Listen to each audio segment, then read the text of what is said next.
Hey, good afternoon, everybody. It is March 21st, 2023, and we are in the Old Testament, and we're going to read from the book of Exodus, and we're going to read chapter 25 today. All right, so what's going on in this section? Moses is up on the mountain.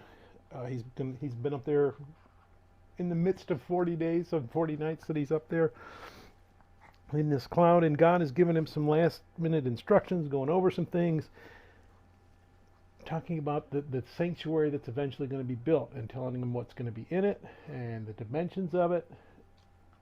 What should we get out of that? Well, this is a representation of heaven. It's not what is in heaven.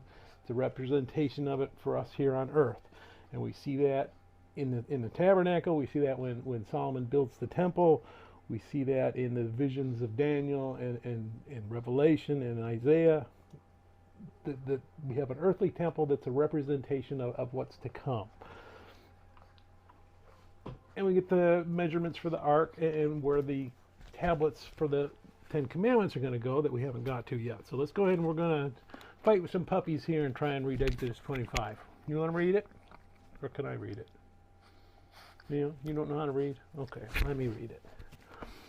Then the Lord spoke to Moses, saying, Speak to the children of Israel, that they bring me an offering from everyone who gives it willingly with his heart. You shall take my offering. And this is the offering which you shall take from them: gold, silver, and bronze, blue, purple, and scarlet thread, fine linen and goat's hair, ram skins dyed red, badger skins, and acacia wood, oil for the light, and spices for the anointing oil, and for the sweet incense, onyx stones, and stones to be set in the ephod and in the breastplate. And let them make me a sanctuary, that I may dwell among them, according to all that I show you. That is the pattern of the tabernacle, and the pattern of all its furnishings. Just so you shall make it. And they shall make an ark of acacia wood. 2.5 cubits shall be its length, 1.5 cubits its width, and 1.5 cubits its height. And you shall overlay it with pure gold. Inside and out you shall overlay it, and shall make on it a molding of gold all around. You shall cast 4 rings of gold for it, and put them in its 4 corners. 2 rings shall be on one side, and 2 rings on the other side. And you shall make poles of acacia wood, and overlay them with gold. You shall put the poles into the rings on the sides of the ark, that the ark may be carried by them. The poles shall be in the rings of the ark, they shall not be taken from it. And you shall put into the ark the testimony which I will give you. You shall make a mercy seat of pure gold. 2.5 cubits shall be its length, and 1.5 cubits its width. And you shall make 2 cherubim of gold, of hammered work. You shall make them at the 2 ends of the mercy seat. Make 1 cherub at one end, and the other cherub at the other end. You shall make the cherubim at the 2 ends as of one piece with the mercy seat. And the cherubim shall stretch out their wings above coverings, the mercy seat with their wings, and they shall face one another. The faces of the cherubim shall be toward the mercy seat.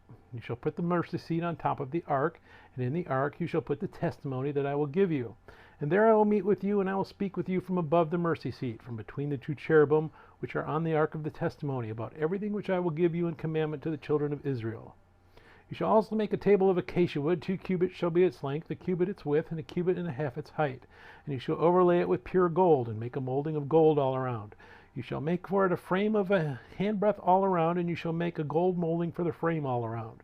And you shall make for it 4 rings of gold, and put the rings on the 4 corners that are at its 4 legs. The rings shall be close to the frame as holders for the poles to bear the table. And you shall make the poles of acacia wood, and overlay them with gold, that the table may be carried with them. You shall make its dishes, its pans, its pitchers, and its bowls for pouring. You shall make them of pure gold. You shall set the showbread on the table before me always. You shall also make a lampstand of pure gold. The lampstand shall be of hammered work. Its shaft, its branches, its bowls, its ornamental knobs and flowers shall be of one piece. And 6 branches shall come out of its sides, 3 branches of the lampstand out of one side, and 3 branches of the lampstand out of the other side. 3 bowls shall be made like almond blossoms on one branch, with an ornamental knob and a flower, and 3 bowls made like almond blossoms on the other branch, with an ornamental knob and a flower. And so for the 6 branches that come out of the lampstand. On the lampstand itself 4 bowls shall be made like almond blossoms, each with its ornamental knob and flowers. There shall be a knob under the first 2 branches of the same, and a knob under the second 2 branches of the same, and a knob under the third 2 branches of the same, according to the 6 branches that extend from the lampstand. Their knobs and their branches shall be of one piece. All of it shall be one hammered piece of pure gold. You shall make 7 lamps for it, and they shall arrange its lamps so that they give light in front of it. And its wick trimmers and their trays shall be of pure gold. It shall be made of a talent of pure gold in all these utensils. And see to it that you make them according to the pattern which was shown you on the mountain. May God bless the reading of his word. May God bless you. Bye. Say bye. Okay, bye.